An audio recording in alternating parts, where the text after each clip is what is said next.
دروازہ اچھی طریقے سے بند کر کے جائیں۔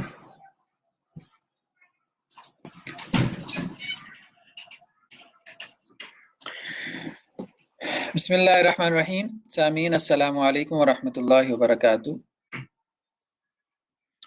آج خلاصہ قرآن مجید کا ہمارا 8واں پارہ ہے۔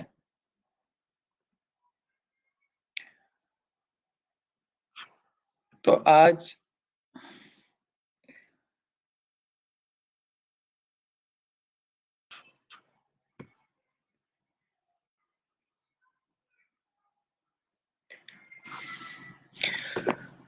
سامعین السلام علیکم ورحمۃ اللہ وبرکاتہ۔ آج ہمارا خلاصہ قرآن مجید کا 8واں پارہ ہے۔ سورہ انعام کا تذکرہ چل رہا ہے۔ سورہ انعام مکی صورت ہے، تو اس کے مضامین بھی زیادہ تر مکی ہیں، اور مکی صورتوں کے مضامین میں ایک بڑا مضمون جس کا تذکرہ کل بھی گزرا تھا وہ یہ ہے کہ مشرکین مکہ رسول اللہ صلی اللہ علیہ وسلم سے معجزہ طلب کرتے تھے۔ تو اس کے اوپر ان کو یہ کہا گیا کہ اے نبی صلی اللہ علیہ وسلم، اگر ہم ان کی طرف فرشتے ایک معجزے کے طور پہ نازل کر بھی دیں، یہ فرشتوں کو اپنی آنکھوں سے دیکھ لیں، یا مردے جو ہے وہ قبروں سے اٹھ کے ان سے گفتگو کرنا شروع کر دیں، یا جو کچھ یہ مطالبہ کر رہے ہیں معجزات کا وہ سب ہم ان کو دکھانا شروع کر دیں، ما کانوا لیؤمنوا، یہ پھر بھی ایمان نہیں لائیں گے، یہ پھر بھی ایمان نہیں لائیں گے، الا ماشاء اللہ۔ اس کی وجہ یہ ہے کہ ان کی اکثریت کیا ہے، وہ جہالت کی باتیں کرتے ہیں، وہ نادان ہیں۔ تو جو آدمی کفر کے اوپر اڑا ہوا ہے، کفر کے اوپر ڈٹا ہوا ہے، جس نے اپنے کفر کو جسٹیفائی کیا ہوا ہے، اس کو آپ جو مرضی دلیل دے دیں، خدا کی وجود کی، دین اسلام کے حق ہونے کی، وہ اس میں کوئی نہ کوئی جو ہے وہ مین میخ نکال لے گا، وہ اس پہ کوئی نہ کوئی اعتراض کر دے گا۔ جیسا کہ قرآن مجید نے یہاں پہ کہا ہے کہ جب اس کا دل ہی نہیں مان رہا، جسے ہم اپنی زبان میں کہتے ہیں کہ جب اس کا قوا جو ہے وہ سفید ہے، تو آپ جتنا مرضی اس کو دکھا دیں، آپ اس کو قوا اس کے سامنے پکڑ کے لا کھڑا کریں اور اسے کہیں کہ دیکھو یہ تو کالا ہے، تو وہ کہے گا نہیں یہ تو سفید ہے، مجھے تو سفید نظر آ رہا ہے۔ تو آپ کیا کر لیں گے، کیا بگاڑ لیں گے سوائے اپنا سر پیٹنے کے؟ تو ایک بڑی تعداد جو ہے وہ ایسے مشرکوں، ایسے کافروں، ایسے سرکشوں کی بھی ہوتی ہے کہ جو دلیل کو ماننا ہی نہیں چاہتے۔ وہ معجزے جیسی دلیل، میریکل بھی ان کو دکھا دیں تو ان پہ کوئی اثر نہیں ہوتا۔ تو ایسے لوگوں سے قرآن مجید جو ہے جب خطاب کرتا ہے تو اپنے نبی کو کیا ہدایت کرتا ہے؟ اعراض کریں، ایسے لوگوں سے آپ اعراض کریں۔ اعراض کرنا ہی بہترین ایٹیچیوڈ ہے۔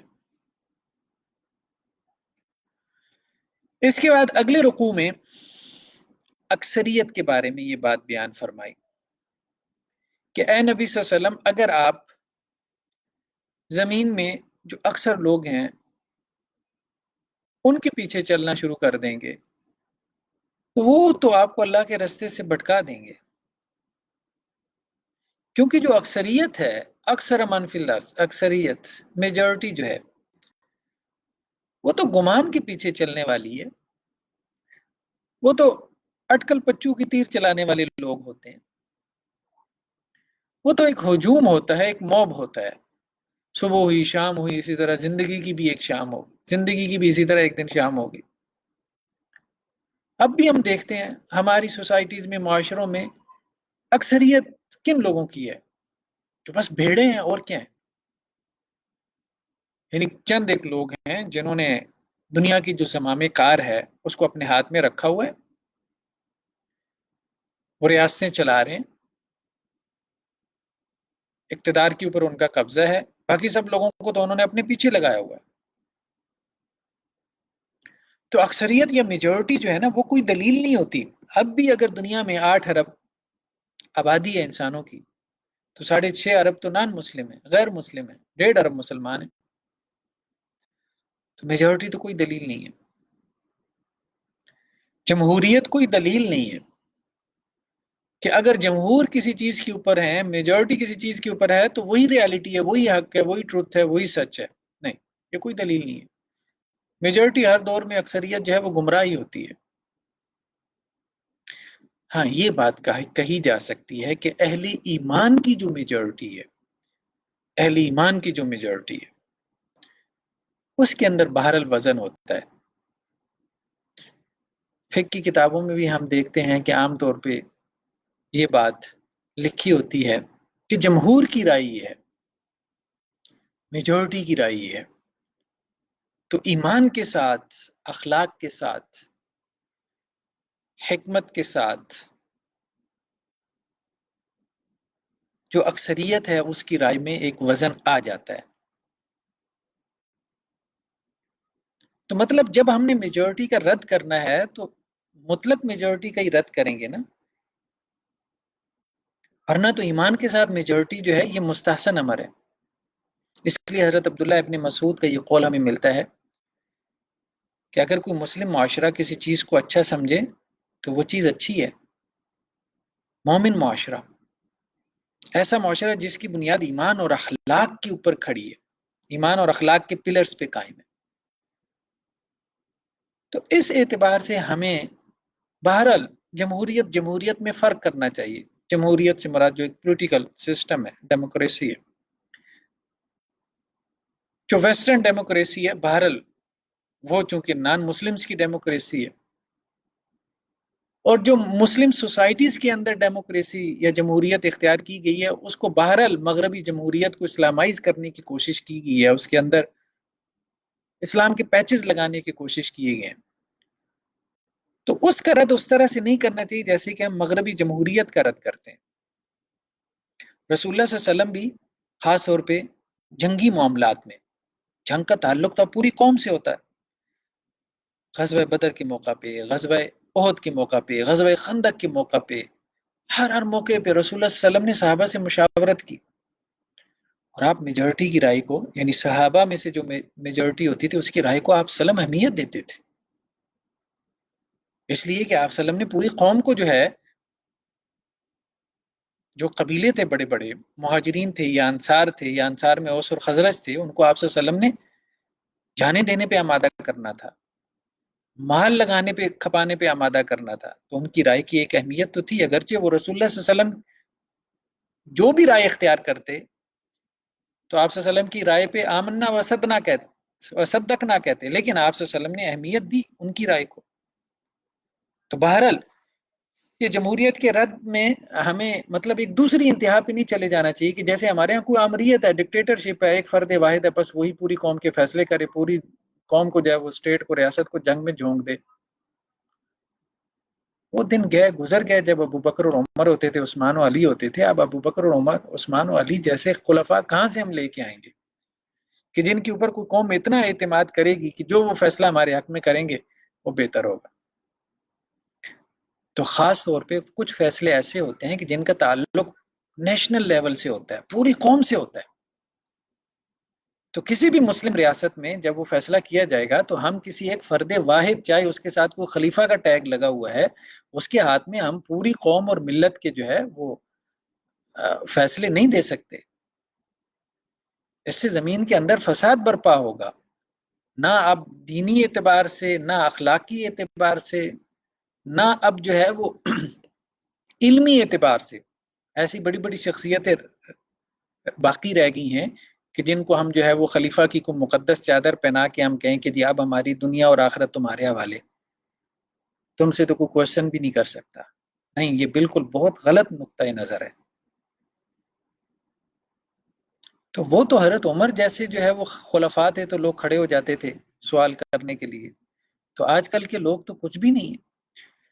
تو اس لیے اب جو خلافت ہوگی، ہم نے بھی اپنے پی ایچ ڈی کے تھیسس میں اس پہ وضاحت کی، اب جو خلافت اس وقت فی زمانہ چل سکتی ہے وہ فرد کی خلافت نہیں ہے، وہ شورا کی خلافت ہے، شورا کی خلافت ہے، یعنی ایک شورا ہو، ایک پارلیمنٹ ہو، امت مسلمہ کے کبار علماء فقہا اور ان کے جو ہے وہ اہل حل و عقد جنہیں کہتے ہیں، وہ سوشل سٹیٹس والے لوگ، ان کے سوشل سائنسٹسٹ، ان سب کی ایک مجلس شورا ہو، وہ پھر جو ہے وہ گورن کرے، وہ پھر فیصلے کرے نیشنل لیول کے۔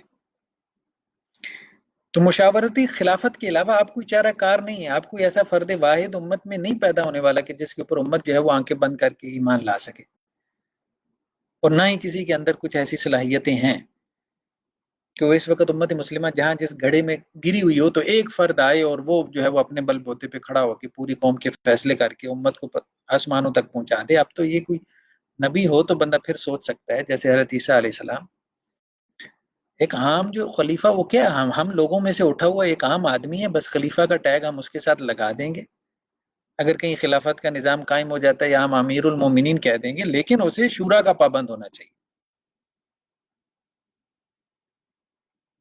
اور یہ جو جمہوریت ایسی ہے یہ مذموم نہیں ہے، اس کی بنیادیں ہمیں سنت سے ملتی ہیں کہ خود رسول اللہ صلی اللہ علیہ وسلم رسول ہوتے ہوئے صحابہ کی جو اکثریت ہوتی تھی اس کے سامنے آپ صلی اللہ علیہ وسلم اپنی رائے کو نہیں دیتے تھے۔ غزوہ احد کے موقع پہ آپ صلی اللہ علیہ وسلم کی رائے یہ تھی کہ مدینہ میں رہ کے جنگ لڑی جائے، صحابہ کی اکثریت کی رائے تھی کہ نہیں باہر نکلتے ہیں، تو آپ صلی اللہ علیہ وسلم نے اپنی رائے کو چھوڑ دیا۔ تو اب ہم یہ کیا کہیں گے کہ آپ صلی اللہ علیہ وسلم کو کفر کا کام کیا ہے؟ اس لیے نہیں، اس طرح سے فتویٰ نہیں لگانا چاہیے جمہوریت بس جہاں میجورٹی جو ہے وہ میجورٹی کی رائے کی جیسی کوئی اہمیت ہی نہ ہو۔ ہاں ایمان اگر ہے تو میجورٹی کی رائے کی بڑی اہمیت ہے، اس کے اندر بڑا وزن ہے ایمان کے ساتھ، اخلاق کے ساتھ، جیسے صحابہ کرام کی میجورٹی، جیسے ہمارے فقہا کی جو میجورٹی جمہور کی رائے، ہماری فقہ کی کتابیں اس سے بھری پڑی ہیں۔ ہاں جب ایمان نہیں ہے تو پھر میجورٹی کی کوئی حیثیت نہیں ہے۔ اس کے بعد اگلے رکوع میں ہم دیکھتے ہیں کہ اللہ عز و جل نے یہ بات، کیونکہ وہاں بہت ساری سوشل ایولز تھیں، سماجی برائیاں تھیں، ان میں سے ایک یہ بھی تھی مشرکین عرب میں یا عرب معاشرے میں کہ جب کسی جانور کو ذبح کرتے تھے تو اس پہ اللہ کا نام نہیں لیتے تھے۔ تو اس لیے اہل اسلام کو یہ کہا گیا کہ جس جانور کو ذبح کرتے ہوئے اللہ کا نام نہیں لیا گیا تو اس کو کھانا حرام ہے۔ جو جانور اللہ کے نام کے ساتھ ذبح کیا گیا اس کا کھانا تمہارے لیے حلال ہے۔ اب بعض اوقات یہ بھی ہوتا ہے کہ کوئی بھول جاتا ہے، کوئی شخص تکبیر پڑھنا، یعنی جانور کو ذبح کرتے ہیں ہم کیا کرتے ہیں بسم اللہ اللہ اکبر، اس کو ہم تکبیر کہتے ہیں، یہ کلمات ہم پڑھتے ہیں بسم اللہ اللہ اکبر چھری چلاتے ہوئے۔ تو اگر کوئی تکبیر پڑھنا بھول جاتا ہے تو کیا وہ جانور حلال ہے؟ تو وہ جانور حلال ہے، اگر بھول جائے تو پھر وہ حلال ہے، پھر اس کے کھانے میں کوئی حرج نہیں۔ لیکن جان بوجھ کے آمدن اگر کوئی اللہ کا نام نہیں پڑے گا تو پھر وہ جانور کیا ہے؟ وہ حرام ہے۔ حضرت عائشہ رضی اللہ عنہا سے ایک روایت ہے کہ وہ یہ کہتی ہیں کہ بعض اوقات ہمارے سامنے، ہم نے رسول اللہ صلی اللہ علیہ وسلم سے سوال کیا کہ ہمارے سامنے ایسا گوشت لایا جاتا ہے کہ جس کے بارے میں ہمیں نہیں معلوم کہ اس پہ تکبیر پڑی گئی تھی کہ نہیں، تو اللہ کے رسول نے کہا بسم اللہ پڑھ کے کھا لیا کرو۔ تو یہ مسلم معاشرے کی بات ہے کہ مسلم معاشرے میں آپ زیادہ شک میں نہیں جائیں گے، وہاں آپ یہ نہیں سوچنا شروع کر دیں گے کہ اب یہ جو ذبیحہ ہے پتہ نہیں اب حلال بھی ہے کہ نہیں ہے، جس سے میں نے مرغی خریدی ہے اس نے اب پتہ نہیں بسم اللہ پڑھی بھی ہے کہ نہیں، وہاں شک نہیں کریں گے۔ اگر آپ کو کوئی زیادہ شک ہو تو جب وہ ذبح کر رہا ہو تو خود بسم اللہ اللہ اکبر پڑھ دیا کریں، اور عموماً ویسے بعض اہتمام کرتے ہیں، اکثر اہتمام کرتے ہیں، اونچی آواز سے بسم اللہ اللہ اکبر پڑھتے ہیں مرغی کو ذبح کرتے ہوئے۔ ہاں اگر آپ کسی غیر مسلم معاشرے میں ہیں، یورپ میں ہیں، جہاں عام طور پہ جھٹکے سے جانور کو ذبح کیا جانور کو جو ہے وہ ٹھکانے لگایا جاتا ہے، تو وہاں جو ہے وہ آپ پھر احتیاط کریں، وہاں احتیاط کریں۔ لیکن مسلم معاشرے میں خواہ مخواہ شک کی بنیاد پہ جو ہے وہ کھانا پینا ترک کر دینا یہ مناسب نہیں ہوگا۔ اور اس کے بعد آگے یہ بھی کہا گیا کہ یہ جو شیاطین ہیں یہ اپنے جو انسانوں میں ان کے دوست ہیں ان کے دلوں میں وسوسے ڈالتے رہتے ہیں، کچھ شیاطین انسانوں میں ہیں کچھ جنات میں ہیں، ظاہری بات ہے دونوں کی آپس میں لگتی ہے، ایک دوسرے کی مدد کرتے رہتے ہیں۔ تو کہا گیا کہ اگر تم ان شیاطین کی اطاعت کرو گے وَإِنْ أَطَعْتُمُوهُمْ إِنَّكُمْ لَمُشْرِكُونَ، پھر تم مشرک ہو جاؤ گے، لازماً تم مشرک ہو جاؤ گے۔ تو یہاں پہ شرک کی ایک خاص قسم کا تذکرہ کیا گیا، اور وہ کیا ہے؟ شرک فی الاطاعت. یعنی ایک ہے عبادت میں شرک، ایک ہے اطاعت میں شرک. عبادت میں شرک تو یہ ہے نا کہ غیر اللہ کو سجدہ کرنا، اللہ کے غیر کے سامنے جو ہے وہ رکوع کے بل جھک جانا، اللہ کے غیر کی نظر اور نیاز ماننا، اللہ کے غیر کی گرد جو ہے وہ طواف کرنا. یہ ساری عبادت کی صورتیں ہیں نا، طواف ہے، سجدہ ہے، رکوع ہے، نظر ہے، نیاز ہے، یہ سب کیا ہے؟ یہ سب عبادت ہے. تو یہ عبادت کا شرک ہے. اطاعت کا شرک کیا ہے؟ کہ اللہ کی اطاعت کے مقابلے میں کسی اور کی اس طرح سے اطاعت کرنا کہ آپ اس کو مطاع بنا لیں. مطاع یعنی جس کی اطاعت کی جاتی ہے، وہ آپ کی اطاعت کا مرکز بن جائے، سینٹر آف اوبیڈینس بن جائے. یعنی اس کے کہنے پہ آپ کی زندگی جو ہے، آپ کا اٹھنا بیٹھنا، چلنا پھرنا، کھانا پینا، آپ کی حیات اور سب فیصلے آپ کے، وہ اس کے کہنے پہ ہو رہے ہوں. تو یہ شرک فی الاطاعت ہے. تو کہا کہ اگر تم نے اس طرح سے اطاعت کی ان شیاطین کی یا ان مشرکوں کی، تو تم بھی مشرک ہو جاؤ گے، کہ خدا جو ہے وہ تمہارے لیے کوئی اہمیت ہی نہ رہ جائے. تو جسے کہتے ہیں نا ایک لائف سٹائل آپ کا بن جاتا ہے. اگر آپ کا لائف سٹائل جو ہے وہ بالکل مشرکوں والا ہے، تو ظاہری بات ہے کہ یہ مشرکوں کی اطاعت ہے.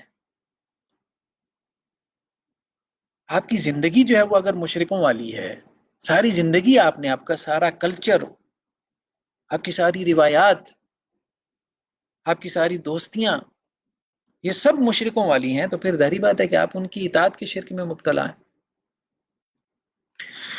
اس کے بعد اللہ عز و جل نے اگلی آیات میں یہ بیان فرمایا کہ یہ جو جنات اور انسانوں کا آپس میں تعاون ہوتا ہے، تو قیامت والے دن اللہ تعالیٰ جب ان سب کو جمع کریں گے، جنات کو اور انسانوں کو، میدان حشر میں، تو اس دن اللہ سبحانہ و تعالیٰ فرمائیں گے کہ اے جنوں کی جماعت، دنیا میں تم نے بڑا کام دکھایا، انسانوں کی اکثریت کو تم نے اپنے پیچھے لگا لیا. دیکھیں نا، دونوں طرح سے انسانوں کو انہوں نے پیچھے لگایا ہے نا. ایک اس طرح سے کہ انسانوں کو گمراہ کیا، برائی کے اوپر معصیت پہ لگا دیا، اور ایک اس طرح سے کہ کچھ تو ایسے ہیں جو شیطان ہی بننے کی کوشش کرنا شروع کر دیتے ہیں، جیسے سیٹنزم. یہ پورا ایک مذہب ہے. یورپ کے اندر جو ہے وہ چرچز جو ہے وہ بک رہے ہیں، اور سیٹنسٹ جو ہے وہ ان چرچز کو خرید رہے ہیں جس میں شیطان کی پوجا کی جاتی ہے. تو وقال اولیاء من الانس ربنا استمتع بعضنا ببعض. تو اب جب اللہ تعالیٰ جنات کو یہ کہیں گے کہ تم نے تو انسانوں کو اپنے پیچھے ہی لگا لیا، بڑی جماعت کو، جیسے بڑی بات ہے بھائی تمہاری، تو اس وقت انسانوں کو غیرت آئے گی. جو جنات کے پیچھے لگے، شیاطین کے پیچھے لگے، وہ کہیں گے اے پروردگار، ایسا نہیں ہے کہ ہم ان کے پیچھے لگے، یہ ہمارے پیچھے لگے اور ہم ان کے پیچھے لگے، یعنی ہم دونوں نے ایک دوسرے سے فائدہ اٹھایا، اور اسی دوران جو ہے وہ ہم اپنی اجل کو پہنچ گئے، ہماری موت کا وقت آ گیا. یعنی ہم نے چلے کاٹے اور ہم نے ان جنات کو قابو کیا. جنات کو قابو کر کے ہم نے ان سے خدمتیں لی، ہم نے جادو ٹونے کروائے، ہم نے تعویذ گنڈے کروائے، ہم نے جو ہے وہ لوگوں کے اوپر تکالیف بھجوائیں، لوگوں کو مشکلات اور آزمائشوں میں مبتلا کیا، لوگوں کو ڈرایا دھمکایا ان جنات سے خدمتیں لے کے، اور انہوں نے ہم سے خدمتیں لی، ہم سے کفر کے کام کروائے، ہم سے قرآن جلوائے، ہم سے قرآن کی بے حرمتی کروائی، ہم سے جادو ٹونے کروائے، ہم سے حرام کام کروائے. ہم نے ان کو راضی کیا، انہوں نے ہمیں راضی کیا، ہم نے انہیں خوش کیا، انہوں نے ہمیں خوش کیا. تو یہ انسان جواب دیں گے. تو اللہ تعالیٰ کیا کہیں گے؟ قال النار مثواکم، آگ آج تمہارا ٹھکانہ ہے جس میں تم ہمیشہ ہمیشہ رہو گے. اس کے بعد اگلے رکوع میں اللہ عز و جل نے مشرکین مکہ کے ہاں جو کچھ رسوم و رواج تھے، مشرکانہ رسوم و رواج، ان میں سے ایک مشرکانہ رسم کا تذکرہ کیا. وہ یہ کہ وہ اپنے جو چھپائے اور جانور ہوتے تھے وہ انہیں بتوں کے نام پہ چھوڑ دیتے تھے، اور کچھ کھیتی ہوتی تھی ان کی، کھیت کھلیان، جن کو وہ بتوں کے نام پہ مختص کر دیتے تھے کہ بھائی یہ ہمارا کھیت جو ہے، یہ ہمارے کھجور کی درخت، یا یہ ہمارے فلاں فلاں باغ، اس کا جو پھل ہے یہ بتوں کے نام، یہ مزار کے نام۔ جیسے دیکھیں نا ہمارے ہاں بھی کیا ہوتا ہے کہ جس دن جو ہے وہ کسی معروف مزار کا عرس ہوتا ہے، جیسے داتا صاحب کا اگر عرس ہے تو میرے گھر میں گوالا جو ہے وہ دودھ نہیں لے کے آتا۔ میں اسے کہتا ہوں بھائی دودھ کیوں نہیں لے کے آئے؟ تو وہ کہتا ہے جی سال میں ایک ہی دن ہوتا ہے جس دن ہمارا دودھ جو ہے وہ دربار پہ جا کے ہم اس کی نظر دیتے ہیں۔ تو مشرکین مکہ میں بھی یہ معاملہ تھا کہ وہ بتوں کے لیے اپنی کھیتی کا ایک حصہ مختص کر دیتے تھے، نظر مانتے تھے، اور دوسرا اپنے کچھ چھپائے وہ چھوڑ دیتے تھے کہ جی یہ ہم نے اس بت کے نام پہ چھوڑ دیے، اور ان چوپایوں کی جو پشت ہوتی تھی اس پہ کوئی نہیں بیٹھتا تھا، اس پہ سواری کوئی نہیں کرتا تھا، اور اس کا کوئی دودھ نہیں استعمال کرتا تھا، دھوتا تھا کہ یہ فلاں بت کے جانور ہیں، اس کو ہاتھ بھی نہیں لگانا۔ یہ تمام مشرکانہ رسوم و رواج آج بھی آپ کو دیہاتوں میں نظر آتی ہیں۔ مزاروں کے نام پہ لوگوں نے مرغے چھوڑے ہوئے ہیں، گائیں بھینسیں چھوڑی ہوئی ہیں، وہ جنگلوں میں چرتی پھرتی ہیں، ان کے تھن جو ہے وہ دودھ سے بھرے ہوں گے لیکن کوئی ہاتھ نہیں لگائے گا پیر صاحب کی، پیر صاحب کے نام پہ یہ گائے چھوڑی گئی ہے، کوئی ہاتھ نہیں لگائے گا۔ یہ سب مشرکانہ رسوم و رواج جو ہے وہ جو عرب کلچر میں تھی وہ سب ہمیں آج یہاں پہ اس امت میں بدقسمتی سے نظر آتی ہیں۔ تو اب جو جا کے لوگ مزاروں کے نام پہ جو ہے وہ اپنی زمینیں مختص کراتے ہیں، اب یہ سب کیا ہے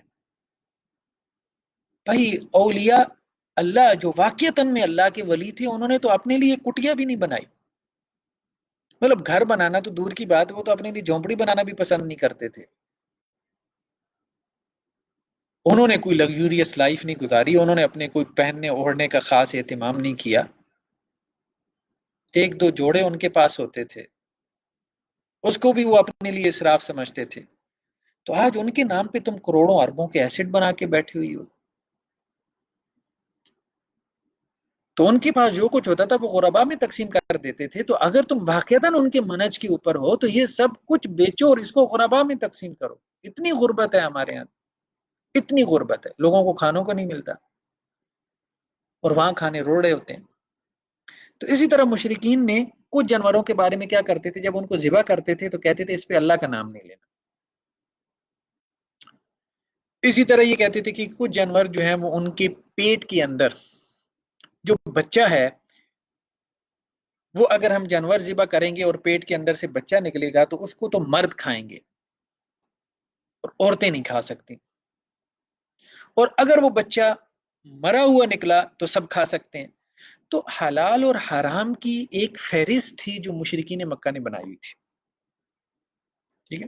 یہ جانور جو ہے وہ فلاں بت کے نام پہ ہے، اس کا کوئی دودھ نہیں دو سکتا، اس پہ کوئی سواری نہیں کر سکتا، یہ جانور جو ہے وہ جب ہم نے اس کو ذبح کرنا ہے تو اس پہ ہم نے اللہ کا نام نہیں لینا، یہ جانور جو ہے اس کے پیٹ میں جو بچہ ہے اگر وہ زندہ ہے تو جانور کو ہم ذبح کریں گے تو اس کو ہمارے مرد کھائیں گے، عورتیں نہیں کھائیں گی، یہ جانور جو ہے اس کے پیٹ میں جو بچہ ہے اگر ہم اس کو ذبح کریں گے وہ مرا ہوا نکلے گا تو سب اس کو کھا سکتے ہیں۔ یہ اس طرح سے ان کے یہاں فہرستیں تھیں۔ حالانکہ تحلیل اور تحریم، حلال اور حرام کا اختیار صرف اللہ کے پاس ہے، کوئی اور جو ہے وہ حلال اور حرام نہیں، کیا چیز حلال ہے کیا حرام ہے یہ طے کرنا اللہ کا کام ہے۔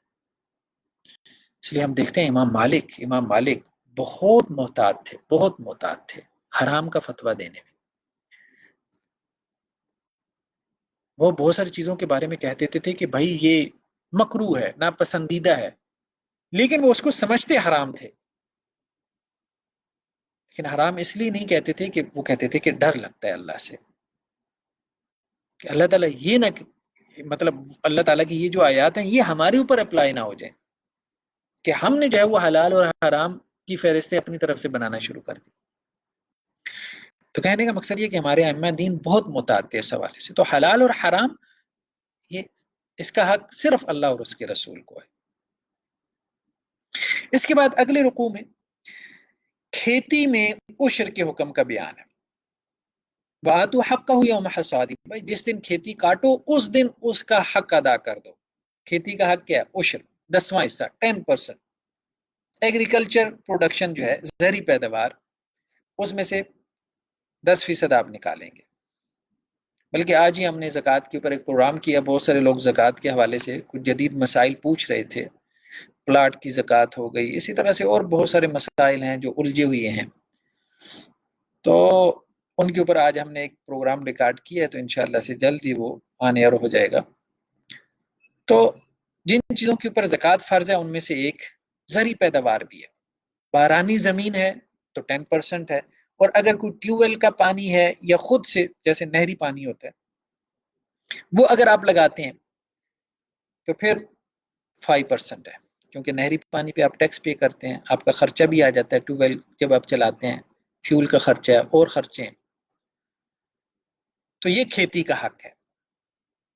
آپ کے باغات ہیں، آپ کے کھیت ہیں، ان میں سے اناج ہے، گندم ہے، چاول ہے، کپاس ہے، کچھ بھی پیدا ہو رہا ہے، کھجور ہے، آم ہے، کیلا ہے، مالٹا ہے، تو اس میں سے آپ عشر نکالیں گے. عشر بھی زکوٰۃ کی ایک صورت ہے. عام طور پہ زکوٰۃ 2.5% ہوتی ہے، لیکن زرعی پیداوار میں 10% ہوتی ہے یا 5%. اور یہ زکوٰۃ جو ہے وہ کھیتی کے حساب سے سال میں نہیں ہے. اگر سال میں 4 مرتبہ فصل ہوتی ہے تو 4 مرتبہ زکوٰۃ دینی ہے. 2 مرتبہ فصل ہوتی ہے تو 2 مرتبہ زکوٰۃ دینی. اور اس کو اللہ تعالیٰ نے فرض قرار دیا. فرض قرار دی. اس کے بعد اگلے رکوع میں مشرکین مکہ کی ایک کٹ حجتی کو بیان کیا گیا. جو آدمی کٹ حجت ہوتا ہے تو وہ عام طور پہ تقدیر کو جو ہے وہ اپنی کٹ حجتی پہ دلیل بنا لیتا ہے. یہ کام مشرکین مکہ نے کیا، اور آج بھی بہت سارے لوگ آپ کو ایسے مل جاتے ہیں. تو مشرکین مکہ نے کیا کہا؟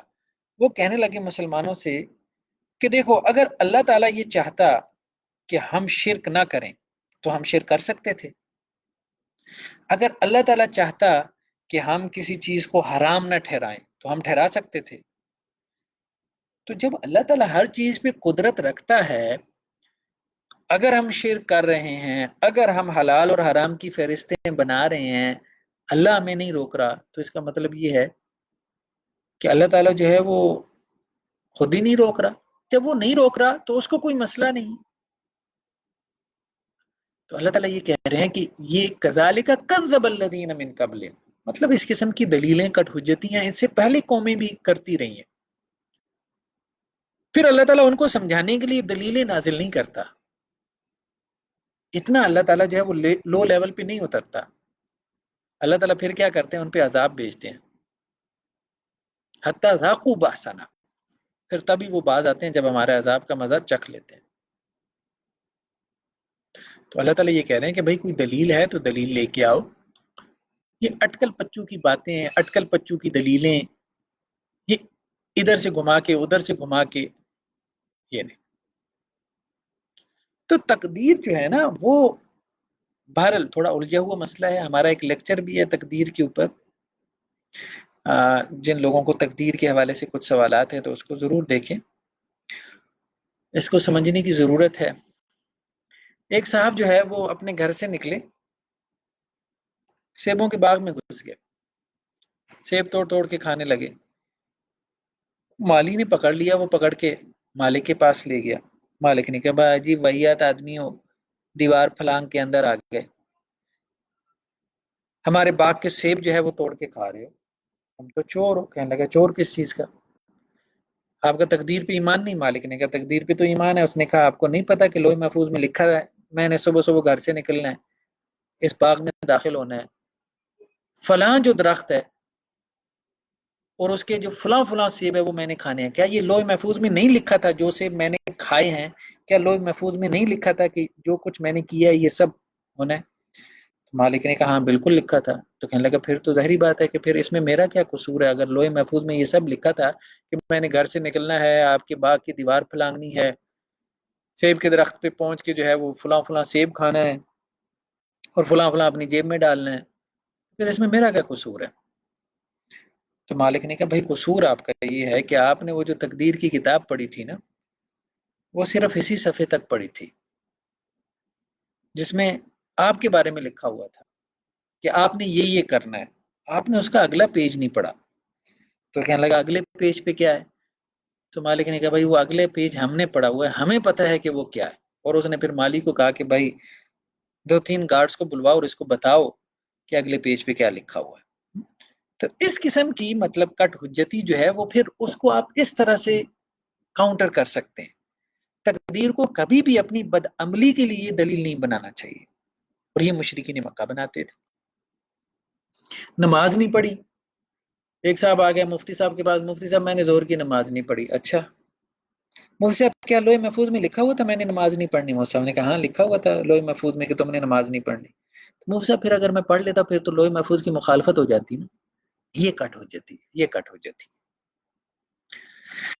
اس کے بعد اگلے رکوع میں اللہ عز و جل یہ فرما رہے ہیں کہ دیکھو، مشرکین مکہ کو خطاب کرتی ہے کہ ایک حلال حرام کی فہرستیں تم نے بنا رکھی ہیں بتوں کے نام پہ، کیونکہ ان کا دین بت پرستی تھا. تو میں تمہیں بتاتا ہوں کہ حلال حرام کسے کہتے ہیں. تمہارے پروردگار نے کن چیزوں کو حلال حرام کیا ہے وہ میں تمہیں بتاتا ہوں. اور سب سے بڑی چیز کیا؟ اللہ تشرکو بھی، اللہ کے ساتھ شرک نہ کرو، یہ سب سے بڑا حرام ہے. پھر دوسرا کیا؟ ولا تقتلوا اولادکم، اولاد کو قتل مت کرو، اپنی اولاد کو. جیسے وہ بچیوں کو زندہ گاڑ دیتے تھے، آج بھی جیسے ابارشن، بچیوں کا خاص طور پہ ابارشن، ابارٹ کروا دینا بہت زیادہ، انڈیا میں تو بہت زیادہ ہے. لوگوں کو اولاد نرینہ کی خواہش ہے، بیٹی بس جی اس کو آپ ابارشن کروا دیں. یہ بھی قتل اولاد ہی ہے. اولاد کو قتل کرنا، اولاد کو قتل کرنا یہ ہے حرام کام.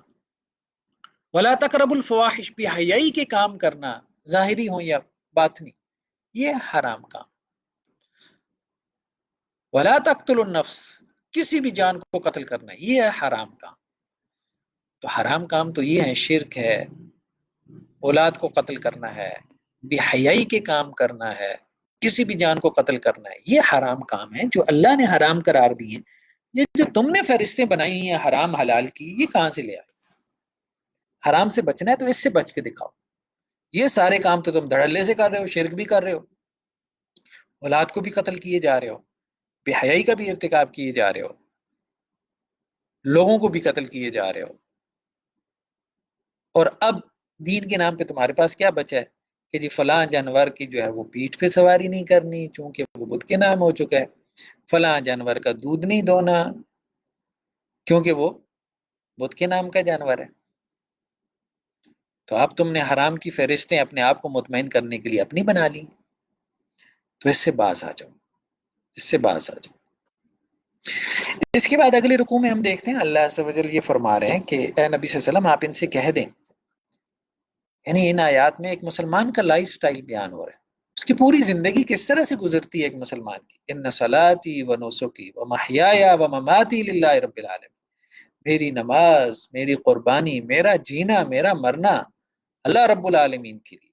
اللہ رب العالمین اسے کہتے ہیں میرا اٹھنا بیٹھنا، میرا سونا جاگنا، میرا چلنا پھرنا اللہ کے لیے ہو جائے.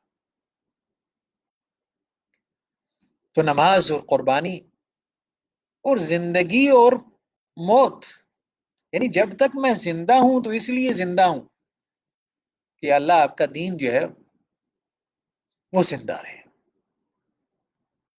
اور جب میں مروں گا تو میں اس لیے مروں گا کہ میرے مرنے سے جو ہے وہ دین زندہ ہو جائے. جیسے شہادت کی موت، محیای و مماتی، میرا مرنا بھی دین کو زندہ کر جائے گا، اور میرا زندہ رہنا تو دین کی زندگی ہے ہی ہے. لا شریک له وبذالک امرت، اور میں اپنی زندگی میں کبھی شریک نہیں ٹھہراؤں گا اللہ کا، اسی کا مجھے حکم دیا گیا اور میں سب سے پہلے فرما بردار. تو مومن کی زندگی ایسی زندگی ہوتی ہے، ایک بندہ مومن کی زندگی ایسی زندگی ہوتی ہے، اس طرح سے گزرتی توحید کے اوپر، توحید کے اوپر. اور پھر یہ ہے کہ اس کی زندگی کا سب سے بڑا آبجیکٹو، سب سے بڑا مقصد کیا ہوتا ہے؟ بس دین کا کچھ کام کر جاؤں، دین کا. ہمارے استاد محترم کہا کرتے تھے دیکھو اللہ نے آزمائش تو سب کی لکھتی ہے، سب کی لکھتی ہے، ہر بندہ آزمائش میں ہے. دیکھو عقل مند وہ ہے کہ جس نے دینی زندگی اختیار کر لی، دین کو اختیار کر لیا. اب اس پہ آزمائش آئے گی نا تو اس کے دین کی وجہ سے آئے گی، اس کے دین کی وجہ سے اس پہ آزمائش آئے گی. تو اب وہ آزمائش بھی اس کے لیے باعث اجر و ثواب بن جائے گی۔ اس کے بعد سورہ اعراف کا آغاز ہوتا ہے، یہ بھی مکی صورت ہے، یعنی سورہ انعام مکی صورت ہے، پھر اس کے بعد سورہ اعراف مکی صورت ہے۔ یہ دو مکی صورتیں ہیں، جوڑا ہیں۔ سورہ اعراف کے مضامین بھی اسی طرح سے سورہ انعام سے ملتے جلتے ہیں۔ سورہ اعراف میں خاص طور پہ پچھلی قوموں کے احوال اور واقعات کو بیان کیا گیا۔ تو شروع کے رکوع کے اندر اللہ عز و جل نے قیامت کے احوال بیان کرتے یہ فرمایا کہ قیامت والے دن اعمال کا وزن ہوگا، والوزن یومئذ الحق، قیامت والے دن جو ہے وہ اصل وزن حق کا ہوگا، حق کا۔ تو لوگوں کے اعمال تولے جائیں گے۔ فمن ثقلت موازینہ فاولئک هم المفلحون، جس کا میزان بھاری ہو جائے گا، یعنی نیکیوں والا پلڑا بھاری ہو جائے گا، یہ کامیاب ہے، یہ جنت میں چلا جائے گا۔ ومن خفت موازین، اور جس کا نیکیوں والا پلڑا ہلکا ہو جائے گا، اوپر اٹھ جائے گا، تو یہ لوگ خسارے میں۔ رسول اللہ صلی اللہ علیہ وسلم کی ایک حدیث، بہت پیاری حدیث ہے، صحیح بخاری میں، مجھے بہت بہت اچھی لگتی ہے، کہ قیامت والے دن اللہ کے سامنے ایک بندہ پیش ہوگا، اور اللہ عز و جل اس بندے کے سامنے جو ہے وہ فرشتوں کو کہیں گے کہ اس کے اعمال نامے لے کے آؤ۔ فرشتے اس کے اعمال نامے لے کے آئیں گے، تو 99 دفاتر ہوں گے، رجسٹرز، ہر رجسٹر تا حد نگاہ، یعنی جہاں تک ہماری نگاہ جاتی ہے زمین اور آسمان آپس میں مل رہے ہوں، کتنی دور، اتنا بڑا ایک رجسٹر، اور ایسے 99 رجسٹر دیوان اس کے گناہوں سے بھری ہوئی۔ اللہ تعالیٰ بندے سے کہیں گے اے میرے بندے یہ سب تیرے ہیں؟ وہ کہے گا یا اللہ میری ہیں۔ اللہ تعالیٰ کہیں گے کیا میرے فرشتوں نے کوئی زیادتی تو نہیں کی، مطلب کوئی ایسا گناہ لکھ لیا ہو جو تیرا نہ ہو؟ اب وہ کہے یا اللہ کوئی 2-4 ہوں تو بندہ جگڑ بھی لے، اتنے اب مطلب وہ تو مجھے پتا ہے کہ میری لائف، میری زندگی کیسے گزری ہے، مجھے اندازہ ہے۔ اب اللہ عز و جل کہیں گے اس بندے سے کہ میرے بندے کوئی نیکی بھی کی ہے؟ تو وہ کہے گا وہ ڈر جائے گا، وہ حدیث کے الفاظ ہیں، وہ ڈر جائے گا، ہیبت میں آ جائے گا، پھر کہے گا یا اللہ یاد نہیں، مجھے یاد نہیں ہے میں نے کوئی نیکی کی ہو۔ تو اللہ تعالیٰ کہیں گے میرے بندے میرے پاس ایک نیکی ہے، تو وہ کہے گا یا اللہ آپ اتنے گناہوں کے اعمال، 99 دفاتر، ہر دفتر رجسٹر، تا حد نگاہ پھیلا ہوا، ایک نیکی کیا کام آئے گی؟ تو حدیث کے الفاظ ہیں اللہ تعالیٰ اس کے 99 رجسٹر میزان کے ایک پلڑے میں رکھیں گے، اور وہ جو اس کا ہوگا، ایک اس کی جو نیکی ہوگی، اللہ تعالیٰ اپنے پاس سے ایک پرزہ نکالیں گے، کاغذ کا ٹکڑا جس میں اس کی نیکی لکھی ہوگی، اور وہ اللہ تعالیٰ میزان کے دوسرے پلڑے میں رکھیں گے، اور وہ اس کا نیکی والا پلڑا جھک جائے گا، جھک جائے گا، اتنا اسے ایک نیکی میں وزن ہوگا۔ اور حدیث میں کیا الفاظ ہیں؟ کلمۃ الاخلاص، کلمۃ الاخلاص، وہ اخلاص کا کلمہ ہوگا، اخلاص کا، اشہد واللہ الہ الا اللہ وحدہ لا شریک لہ واشہد ان محمدا عبدہ ورسولہ، یہ کلمات اس نے کسی وقت بڑی جذب کی اور اخلاص کی، کہ اخلاص کی بڑی اہمیت ہے، وزن جو ہے وہ نیکی کے اندر اخلاص ڈالتا ہے، اخلاص۔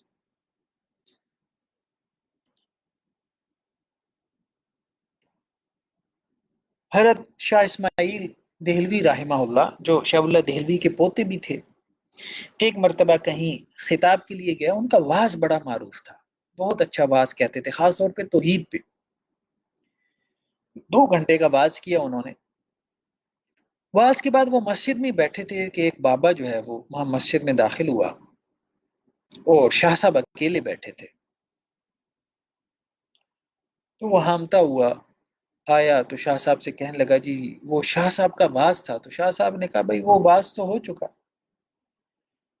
تو وہ بابا جی کہنے لگے میں تو بڑی دور سے آئی ہوں، میں نے سنا ہے توحید پہ ان کا واز بڑا اچھا ہوتا ہے۔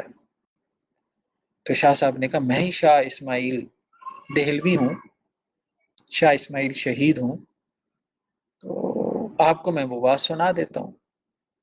تو وہ کہنے لگا کہ آپ مجھے اکیلے کو سنائیں گے؟ تو شاہ صاحب نے کہا بھائی دیکھو بات یہ ہے، پہلے جو ہزاروں کو سنایا تو اس وقت بھی مقصد یہ تھا کہ ایک راضی ہو جائے، خوش ہو جائے، اب ایک کو سنانا ہے تو اس میں بھی مقصد یہی ہے کہ ایک راضی ہو جائے۔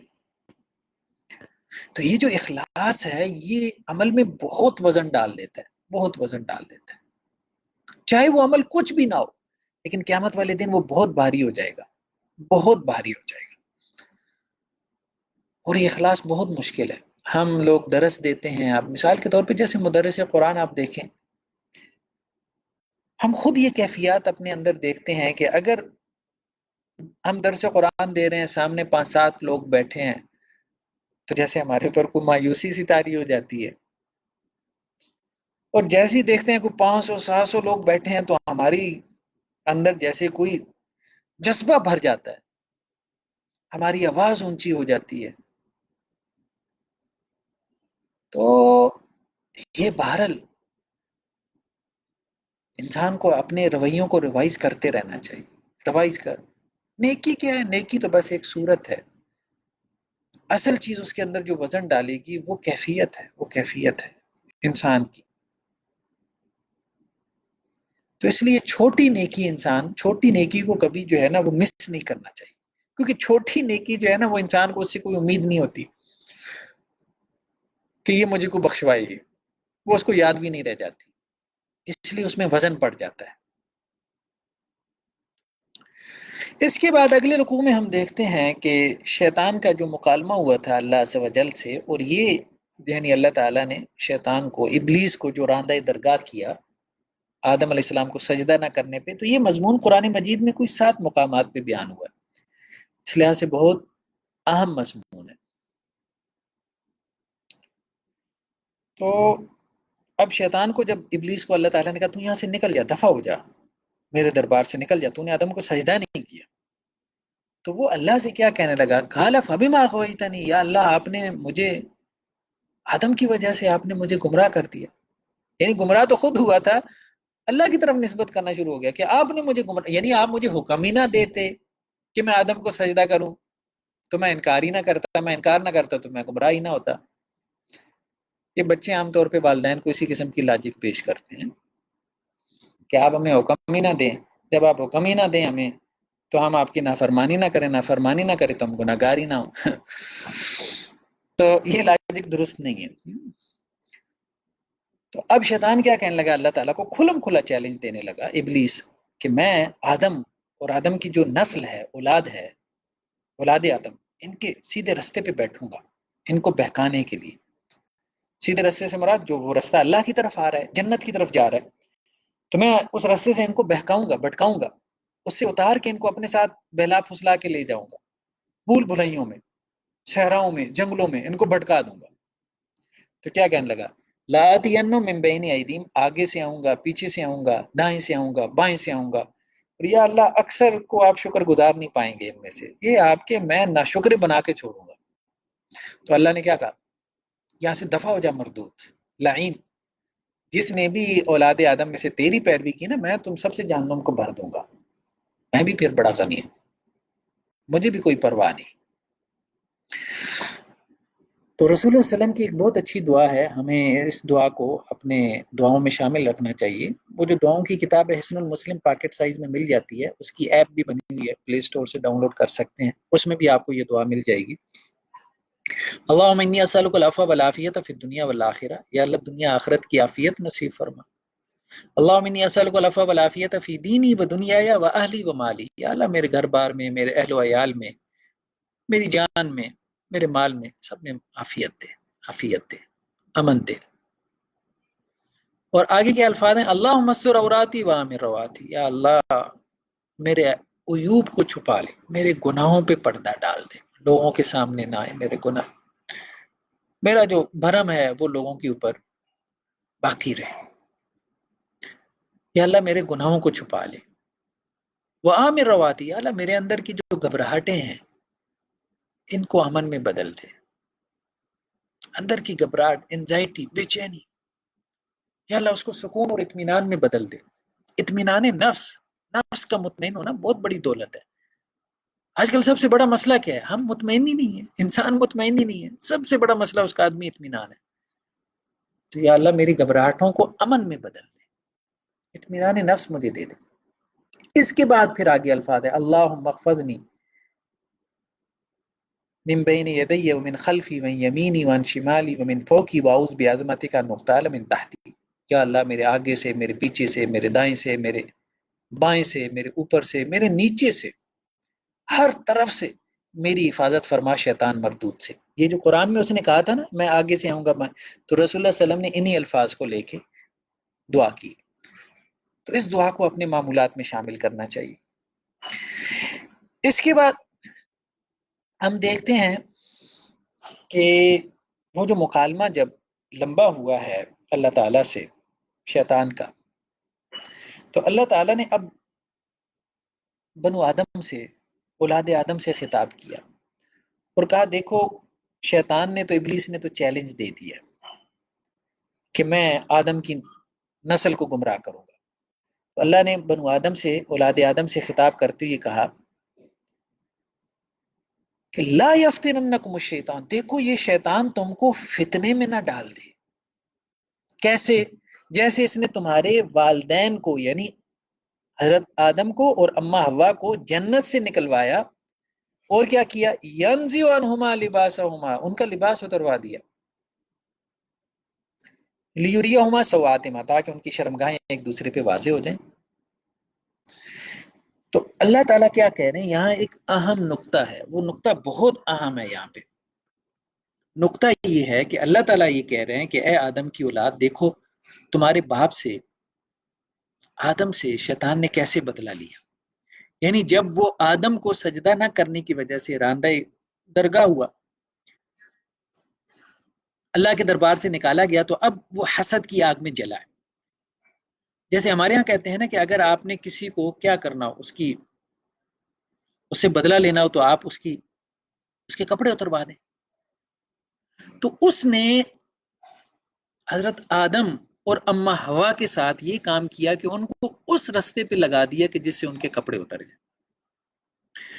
تو کہا اللہ تعالیٰ نے کیا کہ اے اولاد آدم اب خبردار رہنا، کہیں یہ شیطان تمہارے بھی کپڑے نہ اتروا دے، تمہارے بھی کپڑے نہ اتروا دے. اور انسانیت کے کپڑے اس نے اتروا دیے. مسلم معاشروں میں تو چلیں ٹھیک ہے، پھر کچھ معاملہ بہتر ہے، لیکن یورپین کنٹریز میں آپ دیکھیں جیسے لوگ نقل کرتے ہیں ساحلوں کے اوپر، بیچز کے اوپر. اب تو ساحلوں اور بیچز کے علاوہ بھی آپ دیکھیں پبلک پلیسز پہ جس طرح سے جو ہے وہ عورت ذات کو بے لباس کیا گیا ہے، جو نیوڈیٹی کی ایک پوری موو ہے، تحریک ہمیں نظر آتی. تو شیطان نے کیا کیا؟ شیطان کا سب سے بڑا ایجنڈا کیا ہے؟ سب سے بڑا ایجنڈا کیا ہے؟ وہ اولاد آدم سے بدلہ لینا چاہتا ہے، اور بدلہ انتقام کیسے پورا کرنا چاہتا ہے؟ کہ ان کے کپڑے اتروانا چاہتا ہے، اور یہ کام اس نے کر دیا.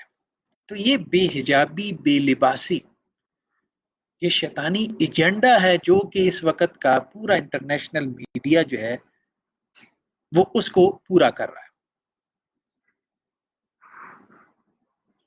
اور مشرکین مکہ میں بھی یہی تھا کہ بے لباس ہو کے کیا کرتے تھے؟ بیت اللہ کا طواف کرتے تھے. یعنی ایک لوگ تو ویسے ہی بے لباس ہو رہے ہیں نا، ایک وہ ہیں جو دین کے نام پہ بے لباس ہو رہے ہیں. یہ حضرت مجذوب صاحب بڑی پہنچی شخصیت ہیں، لباس بھی نہیں پہنتے. انا للہ و انا الیہ راجعون. تو وَإِذَا فَعَلُوا فَاحِشَةً قَالُوا وَجَدْنَا عَلَيْهَا آبَانَا. مشرکین مکہ بھی جب بے حیائی کا کام کرتے تھے، یعنی بیت اللہ کا ننگے ہو کے جب طواف کرتے تھے، تو کہتے تھے ہمارے باپ دادا کی رسم و رواج ہے، باپ دادا سے ہمیں ایسا ہی دین ملا ہے، اور اللہ نے ہمیں یہ حکم دیا. تو اے نبی صلی اللہ علیہ وسلم آپ کہہ دیں ان اللہ لا یامر بالفحشاء، اللہ بے حیائی کا حکم نہیں دیتا. اتقولون علی اللہ ما لا تعلمون، اللہ کے اوپر جھوٹ بکتے ہو.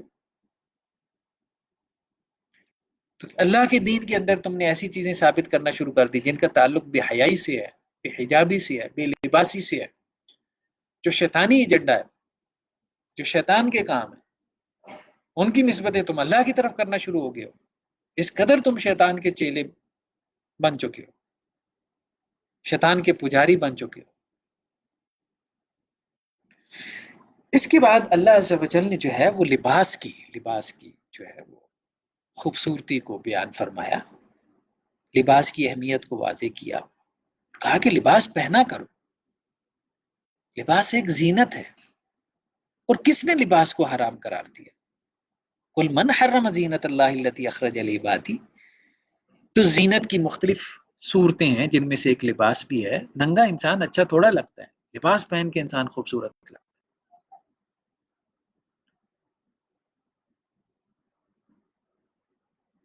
تو کس نے اللہ کی زینت کو حرام قرار دیا؟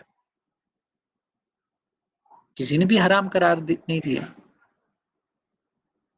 تو اللہ تعالیٰ نے یہ زینت تو اپنے بندوں کے لیے پیدا کی ہے. والطیبات من الرزق، اور اسی طرح پاکیزہ چیزیں جو اللہ تعالیٰ نے رزق میں سے نازل کی ہیں. تو اللہ کے رزق کو حرام مت ٹھہراؤ. اللہ تعالیٰ نے جو آسائشیں نازل کی ہیں، جو اللہ نے نعمتیں دی ہیں، ان کا استعمال حرام نہیں ہے، حرام نہیں ہے. بے لباس ہونا کوئی نیکی نہیں ہے، پھٹے پرانے کپڑے پہننا کوئی نیکی نہیں ہے. رسول اللہ علیہ وسلم نے فرمایا اگر اللہ تعالیٰ نے تمہیں مال و دولت دیا ہے تو اس کا اثر نظر آنا چاہیے، تمہارے اوپر اثر نظر آنا چاہیے. اللہ کی نعمت کا، آسائش کا اثر نظر آنا چاہیے، تاکہ پتہ چلے کہ تم ایک شکر گزار بندے ہو. تو اللہ کی نعمتوں کو استعمال کرو اور اللہ کا شکر ادا کرو. اللہ کی دی آسائشوں سے راحت پاؤ اور اللہ کا شکر ادا کرو. ہاں، شکر ادا نہیں کرتے تو پھر وہ آسائش، پھر وہ نعمت تمہارے لیے ایک آزمائش ہے، ایک مصیبت ہے. لیکن اگر تم شکر ادا کرتے ہو تو شکر کے رویے کے ساتھ وہ نعمت، وہ راحت، وہ آسائش تمہارے لیے جنت کا رستہ ہے. حضرت سلیمان علیہ السلام کو ہم نہیں دیکھتے، کتنی نعمتیں اللہ نے دی، لیکن اللہ تعالیٰ کیا کہتے ہیں؟ ہمارے شکر گزار بندے تھے. تو کہا گیا یہ جو نعمتیں ہیں یہ اللہ نے دنیا کی زندگی میں مومنوں کے لیے رکھی ہیں، اور قیامت والے دن خالصتاً مومنوں کے لیے ہوں گی. یعنی جنت میں صرف اہل ایمان کو نعمتیں ملیں گی. تو نعمتیں کس نے حرام قرار دی؟ یہ دین کا کوئی تقاضا نہیں ہے کہ غریب رہو اور مصیبتوں کے اندر، تکالیف کے اندر، اور گوشت نہیں کھانا. ہم نے جو ہے وہ ساری زندگی جو ہے وہ سوکھی روٹی کھانی ہے، جیسے یہ کوئی نیکی کا کام ہے. کوئی نیکی کا کام نہیں. ہم نے پھٹے پرانے کپڑے پہننے ہیں، ٹاٹ کا لباس پہننا ہے، یہ کوئی نیکی کا کام نہیں. اللہ نے تمہیں مال و دولت دی ہے، اس کو استعمال کرو، اچھا کھاؤ، اس کے اوپر اللہ کا شکر ادا کرو. اللہ کے رسول کے پاس تو تھا ہی نہیں نا. وہ ایک علیحدہ بات ہے کہ کسی کے پاس ہے ہی نہیں. تو جب اس کے پاس ہے ہی نہیں تو پھر تو وہ صبر کرے گا. لیکن جس کے پاس ہے اور وہ استعمال نہ کرے تو یہ غلط، یہ رویہ ٹھیک نہیں، یہ جسٹیفائڈ نہیں. اس کے بعد اگلے رکوع میں ہم دیکھتے ہیں کہ اللہ تعالیٰ یہ بیان فرما رہے ہیں کہ جنت میں جب اللہ تعالیٰ اہل ایمان کو داخل کریں گے، ان کے مختلف گروہوں کو، تو دنیا میں جیسے رنجش پیدا ہو جاتی ہے مختلف گروہوں میں، دو مسلمان بھائیوں میں بعض اوقات اونچ نیچ ہو جاتی ہے، کھٹ پٹ ہو جاتی ہے، اختلاف ہو جاتا ہے. جیسے صحابہ میں بھی مشاجرات صحابہ جنہیں ہم کہتے ہیں. تو اللہ تعالیٰ کہہ رہے ہیں جب جنت میں ہم داخل کریں گے ان کو، تو ان کے دلوں میں جو ایک دوسرے کے بارے میں کینہ ہوگا اس کو ہم نکال لیں گے. وَنَزَعْنَا مَا فِي صُدُورٍ مِّن غِلٍّ. حضرت علی کہتے تھے کہ یہ آیت جو ہے وہ میرے اور معاویہ کے بارے میں رضی اللہ عنہ. تو بقیہ اہل ایمان کے بارے میں بھی یہی ہوگا کہ دنیا میں جو اونچ نیچ ہو گئی، مجھ سے کبھی کوئی زیادتی ہو جاتی ہے کسی مسلمان کے حق میں، کبھی کوئی میرے ساتھ زیادتی کر لیتا ہے تو اس کی وجہ سے کوئی رنجش پیدا ہو جاتی ہے. اول تو دنیا میں ہی معاف کر دینا چاہیے، لیکن اگر وہ زیادتی کوئی زیادہ تھی، دنیا میں معاف کرنے کی ہمت ہی نہیں ہوئی، تو اگر وہ دونوں اپنے اعمال کی وجہ سے جنت میں جانے والے ہوں گے تو ان کے دلوں سے کینہ نکال دیا جائے گا. اور جب وہ جنت میں ہوں گے تو کیا کہیں گے؟ تمام تعریفیں اللہ کی لی ہیں کہ جس نے ہمیں اس جنت کا رستہ دکھایا. اور اگر اللہ تعالیٰ نے ہمیں اس جنت کا رستہ نہ دکھایا ہوتا تو ہم جنت میں نہ پہنچ پاتے. اور ان کو کیا کہا جائے گا فرشتوں کی طرف سے؟ یہ جنت ہے جس کا تمہیں وارث بنایا گیا تمہارے اعمال کی وجہ سے، جو تم کرتے تھے اعمال کے بدلے میں. اس کے بعد اگلے رکوع میں دعا کے آداب سکھائے گئے. قرآن مجید میں کئی مقامات پہ دعا کے آداب بیان ہوئے ہیں. ان میں سے ایک یہ بھی ہے کہ اللہ کو جب پکارنا ہے تو عاجزی کے ساتھ اور چپکے چپکے اونچی آواز سے شور مچاتی ہوئی اللہ کو پکارنا، یہ اللہ کو پسند نہیں ہے.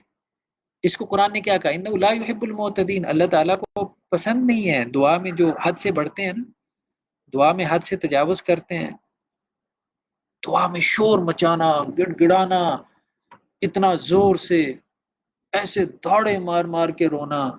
بھائی انسان کو اگر ایسا رونا ہو تو وہ تنہائی میں روئے. یہ اللہ تعالیٰ کو پسند نہیں ہے. دعا میں عاجزی اور چپکے آواز کو پست رکھو. وَدُعُوهُ خَوْفًا وَطَمَعًا، اور دوسرا یہ بھی آداب میں بتایا کہ اللہ کو پکارنا ہے جب تو دونوں کیفیات ہونی چاہیے، خوف بھی اور امید بھی، دونوں. جنت کی امید بھی ہو، جہنم کا خوف بھی، دونوں. تو پھر دعا میں توازن ہوگا. اس کے بعد جو آخری رکوع ہیں اس پارے کے، اس میں اللہ تعالیٰ نے پچھلی قوموں کے احوال اور واقعات بیان کیے. قوم نوح کے، پھر اس کے بعد قوم عاد کے، پھر قوم ثمود کے، پھر قوم شعیب کے. تو تمام انبیاء کی دعوت میں جو مرکزی نقطہ ہم دیکھتے ہیں وہ کیا ہے؟ وہ یہ ہے کہ تمام انبیاء کی دعوت یہ تھی، یا ان کی دعوت کا سب سے بڑا اور مرکزی نقطہ کیا ہوتا تھا؟ صرف اللہ کی عبادت کرو، اللہ کے ساتھ شرک نہ کرو، اور رسول کی اطاعت کرو. دو ہی نقطے ہوتے تھے، اللہ کی عبادت، رسول کی اطاعت، بس. اللہ کی عبادت سے مراد کیا ہے؟ اللہ کی عبادت میں کسی کو شریک نہیں ٹھہرانا. اور رسول کی اطاعت سے مراد کیا ہے؟ رسول کی اطاعت میں کسی کو رسول کے ساتھ شریک نہیں ٹھہرانا.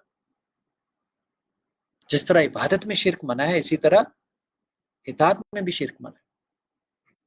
عبادت کا شرک کیا ہے؟ وہ اللہ کے ساتھ کیا جاتا ہے. ایک ہے رسالت کا شرک. رسالت کا شرک کیا ہے؟ کہ کسی کی آپ ایسے اطاعت کرنا شروع کر دیں جیسے رسول کی اطاعت کی جاتی ہے، مطلق اطاعت، انکنڈیشنل اطاعت، وہ صرف رسول اللہ صلی اللہ علیہ وسلم کی ہے. اس کے علاوہ جس کی بھی اطاعت ہے وہ کنڈیشنل ہے. کیا کنڈیشن ہے اس کے اوپر؟ اللہ اور اس کے رسول کی اطاعت کے تابع ہے اس کی اطاعت.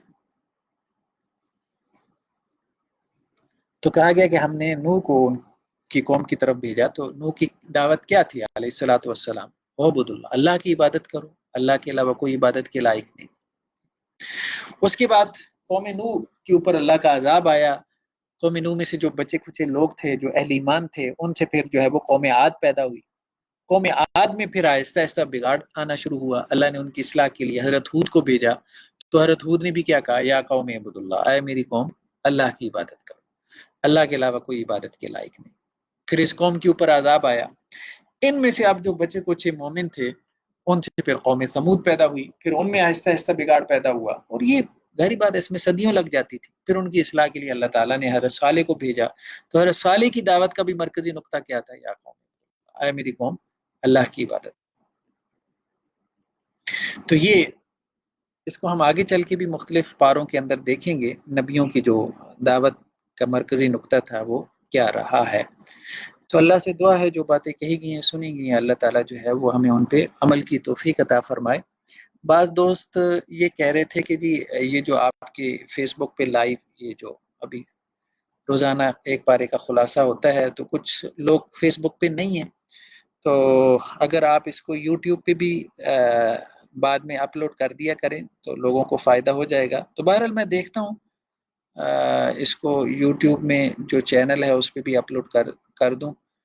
تو لیکن چونکہ یہ اس طرح سے فارمل نہیں ہے، ایک انفارمل وے میں میرے ذہن میں بات آئی کہ سلائیڈیں بنائی تھیں، تو بعض دوستوں نے کہا کہ ان سلائیڈوں کی وضاحت ہمیں سمجھ نہیں آ رہی. تو میں نے بھی سوچا کہ چلیں کچھ وقت رمضان کی راتوں کا قرآن کے ساتھ گزر جائے اور اسی طرح کوئی 10-12 لوگوں کا بھلا ہو جائے. تو اس لیے جو ہے وہ کچھ وقت قرآن کے ساتھ گزارنے کے لیے جو ہے نا یہ فیس بک پہ اس کو لائیو کر دیا کرتا ہوں. تو کچھ ذہن میں نہیں تھا کہ یہ کوئی باقاعدہ کوئی ایسی ریکارڈنگ ہے جس کو کوئی یوٹیوب پہ اپلوڈ کیا جائے، لیکن بعض دوست چونکہ کہہ رہے ہیں تو انشاءاللہ سے میں اب اس کو اپلوڈ بھی کر دوں گا تاکہ بعد میں اگر کوئی اس کو دیکھنا چاہے تو وہاں سے دیکھ سکے، کوئی فائدہ اگر اس کو ہوتا ہے تو ہو جائے. صدق اللہ العظیم. والسلام علیکم ورحمۃ اللہ وبرکاتہ.